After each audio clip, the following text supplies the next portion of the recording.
예, 서울중앙지방법원 417호 법정. 이젠 익숙해진 법정이죠. 이명박 박근혜 전 대통령 등 전직 대통령들이 재판을 받은 곳입니다. 오늘 같은 법정에 전직 대법원장이 섰습니다. 양승태 전 대법원장의 재판이 본격적으로 시작된 것입니다. 양 전 대법원장 앞에 놓인 혐의는 민감한 재판에 개입하고 판사들 뒷조사를 한 혐의 등 모두 47개나 됩니다. 공다솜 기자입니다. 검은색 양복을 입은 양승태 전 대법원장이 호송차에서 내립니다. 그리고 서울중앙지방법원 417호 대법정의 피고인으로 섰습니다. 이명박, 박근혜 등 전직 대통령들이 재판을 받았던 곳입니다. 양 전 대법원장이 법정에 들어서자 고영한 전 대법관과 모든 변호사들이 일제히 자리에서 일어나기도 했습니다. 대법원장 아래서 함께 손발을 맞췄던 박병대, 고영한 전 대법관도 재판을 받으러 나왔습니다. 전직 대법원장, 대법관이었던 3명의 피고인들은 재판부가 직업을 묻자 직업이 없다고 짧게 답하기도 했습니다.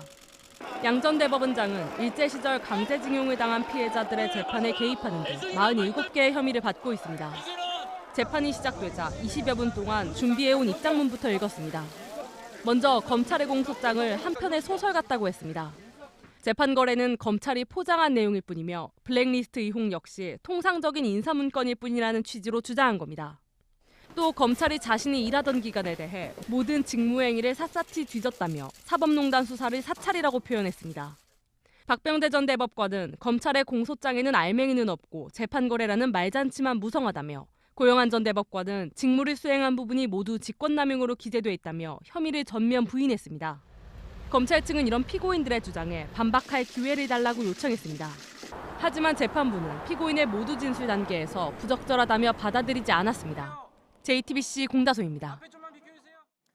오늘 재판은 6시간 정도가 걸렸는데 곳곳에서 검찰과 변호인의 치열한 기싸움이 벌어졌습니다. 양 전 대법원장은 검찰 조사 때 후배 판사들이 겁박을 당했다고 주장한 적도 있죠. 그러자 검찰은 이제라도 인사불이익을 받은 판사들에게 사과하라고 맞받았습니다.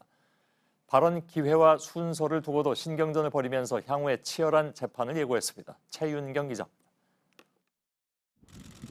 재판이 시작되자 검찰은 상고법원 문제를 먼저 들고 나왔습니다. 양승태 전 대법원장이 야심차게 추진한 상고법원 도입을 위해 국회와 정부의 도움을 얻으려 재판을 로비 수단으로 사용했다는 겁니다. 그러자 양 전 대법원장의 변호인이 이에 있다면서 검사의 말을 막아섰습니다. 검사의 발언이 공소장에 담긴 혐의보다 더 많은 내용을 말하고 있다며 반발한 겁니다. 신경전은 계속 이어졌습니다. 양 전 대법원장이 검찰 조사 과정에서 법관들이 겁박당한 것 같아 억장이 무너지는 기분이라고 말하자 검찰은 양 전 대법원장은 이제라도 인사불이익을 받은 판사들에게 사과해야 한다고 맞받았습니다. 앞으로 진행될 재판 일정을 두고도 팽팽히 맞섰습니다. 검찰은 8월에 끝나는 구속기간을 고려해 빨리 재판을 진행해달라고 요구했습니다. 하지만 양 전 원장 측은 200여 명을 증인신문해야 한다고 주장합니다. 양 전 원장의 주장대로라면 9월이 지나야 재판이 마무리됩니다. 검찰은 양 전 원장이 불구속 재판을 위해 재판을 늦추려 한다고 보고 있습니다. JTBC 최윤경입니다.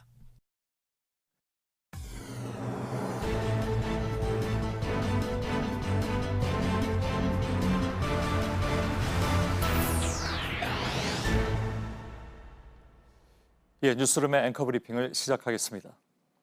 이른 봄날, 햇빛이 이제 갓 돋아난 나뭇잎 위로 부서지던 날, 소녀는 면회를 위해서 구치소를 찾았습니다.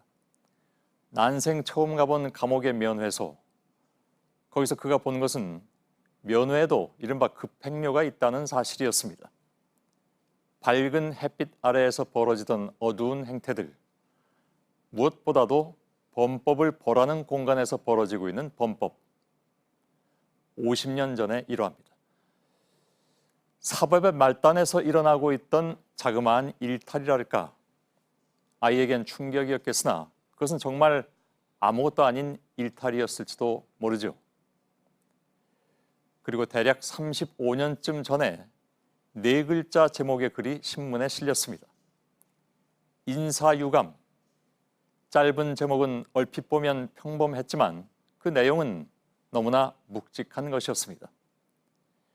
사법부가 권력에 굴종했던 암흑의 시대, 청와대 정무비서관에게 일종의 충성서약까지 올렸던 당시의 대법원장은 투철한 국가관에 의한 판결을 강조하면서 고분고분하지 않은 판사들을 대거 좌천시켰습니다. 말하자면 인사유감이란 이 글은 사법부의 암울한 현실을 외부에 알리고자 했던 시도였는데 물론 당연히 그 시도는 좌절됐습니다. 나라에서 나보다 높은 사람은 대통령밖에 없다. 새카맣게 젊은 판사가 비판하는 걸 가만둘 수 없었다. 아마도 그것은 지우고 싶었을 대한민국 사법부 굴종의 역사였습니다. 그리고 그 역사는 참으로 끈질기게 계속돼서 2019년 5월 29일 오늘은 헌정사상 처음으로 전직 대법원장이 재판을 받은 날입니다. 바로 같은 층에서는 전직 법원 행정처장의 재판도 있었으니 말하자면 오늘은 재판 거래를 재판받은 날쯤이 됐습니다. 물론 그들은 승복하지 않았습니다. 숨길 수 없는 역정이 묻어나는 발언들이었죠. 재판을 너무 모르는 조물주가 창조한 공소장에는 소설 같은 이야기가 넘쳐난다지만 적어도 대법원장이 충성서약을 했던 시대에서 이만큼이나 멀리 와 있는 지금 이제는 그런 일은 없을 것이라고 믿었던 21세기의 한복판에서 벌어졌던 장면들. 그래서 다시 돌이켜 생각해 보면 구치소 앞마당 나뭇잎 위로 부서지던 햇살과 그 밑에서 벌어지던 일탈들은 정말 아무것도 아닌 일이었죠. 오늘의 앵커 브리핑이었습니다.